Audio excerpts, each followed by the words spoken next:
Xitoy Amerikaning urush paraxotini ogohlantirdi. Turkiya Ovoz Radiosuning xabar qilishicha, Xitoy Tashqi ishlar ministrligi Amerikaga tava bir urush paraxotining Beyjingning janubidagi Xitoy dengiz tabaligiga ruxsatsiz kirganligini e'lon qilib, Washington doiralarini egilik huquqiga tajovuz qilish bilan aybladi.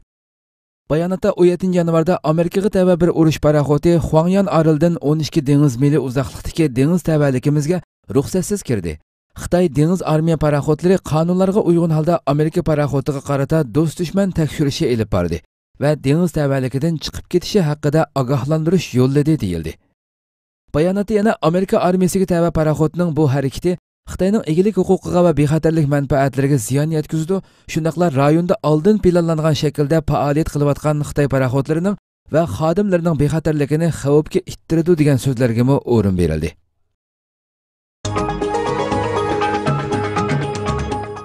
Misr Dünya Müslüman Ölümalar Birliği'nin başlıqını muddətsiz qamaq cəzasına hüküm qildi.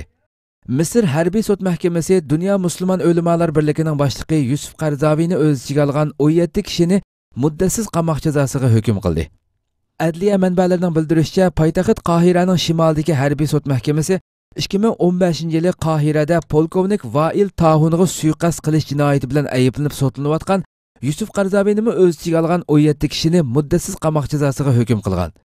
Yusuf Qarzavi odam o'ldirish, yolg'on xabar tarqatish va davlatning mol-mulkiga ziyon yetkazishga kuch kiritish jinoyati bilan ayiblangan. Sud mahkamasi yana Musulmon qarindoshlar tashkiloti a'zolaridan Abdurrahman Albar, Mahmud Gazlan, Taha Vahdan, Said Ulayva qatorliq 26 kishining qo'yib berilishi to'g'riliq hukm chiqargan. Musulmon qarindoshlar tashkilotining a'zolaridan Muhammad Kamalning da'vosi bo'lsa, o'limi sababidan bekor qilingan.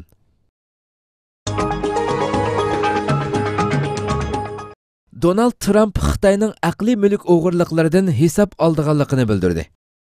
Amerika prezidenti Donald Trump Xitoyning aqliy mulk o'g'irliklarini qattiq jazolashni o'ylashayotganligini bildirdi. Reuters agentligining xabar qilishicha, chorshanba kuni prezident Trump va uning iqtisod maslahatchisi Gary Cohen Reutersning ziyoratini qabul qilganda Xitoy doiralarining Xitoyda tijorat qilayotgan Amerika shirkatlarini o'zining aqliy mulklarini topshirishga majburlayotganligini bildirgan. Prezident Trump so'zida biz uningga qarata nihoyatda qattiq jazo qo'llanishni o'ylashyapmiz. Men bularni 30 yanvar kuni Amerika Davlat Majlisida o'ttirg'i qo'yaman degan. Biroq u buning tafsiloti ustida to'xtalmagan. Maslahatchi Cohenning bildirishicha, navbatda bu masala ustida jiddiy tekshirish elib berayotgan tekshiruvchilar pat yaqinda o'zining bu masaladagi fikr takliflarini Amerika hukumatiga sundi ekan. Xitoy o'tgan yili ma'qullagan davlat bexatarlik qonuni va internet bexatarligi qonuni qatorliq bir qator qonunlarni pash qilib turib, chet el shirkatlari va mustaqil organlarni shirkatga oid sonliq ma'lumotlar va yuqori texnikalik uchurlarni topshirishga qistigan.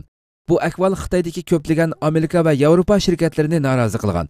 Amerika shirkatlarining ilgari surishicha, Xitoy texnika va yumshoq detal o'g'irligi, shunaqla Amerika shirkatlarini aqliy mulklarini topshirishga qistash qatorliq usullar orqali Amerika shirkatlariga 100 milliard dollarlik ziyon solgan.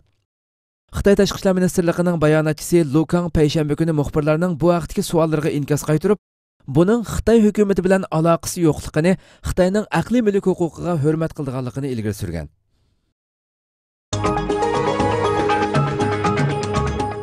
Beşburcaklik binoning strategiya dokumentida Xitoy bilan Rossiya eng cho'ng tahdid deyildi.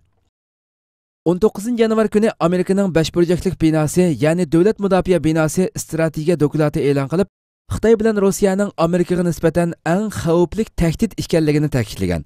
Dokument yana Xitoy bilan Rossiyadan iborat bu darajadan tashqari ikki cho'ng davlatning bosh ko'tarishi Amerikaning gullanishi va bexatarligi uchun yadroliq raqobat shakllantirdi deyilgan. Amerika Ovozi Radiosining 19 yanvardagi xabarda mundaq deyilgan. Mazkur dokumentda davlatlararo raqobatda terrorizm masalasi emas, balki Amerikaning davlat bexatarligining tahdidga uchrayotganligining diqqat nuqtasi bo'lishi kerakligi ta'kidlangan. Shu narsa bargancha aniq bo'layotdiki, Xitoy va Rossiya dunyoni o'zlarining hokim mutlaqlik modeli bo'yicha o'zgartmoqchi bo'layotdi.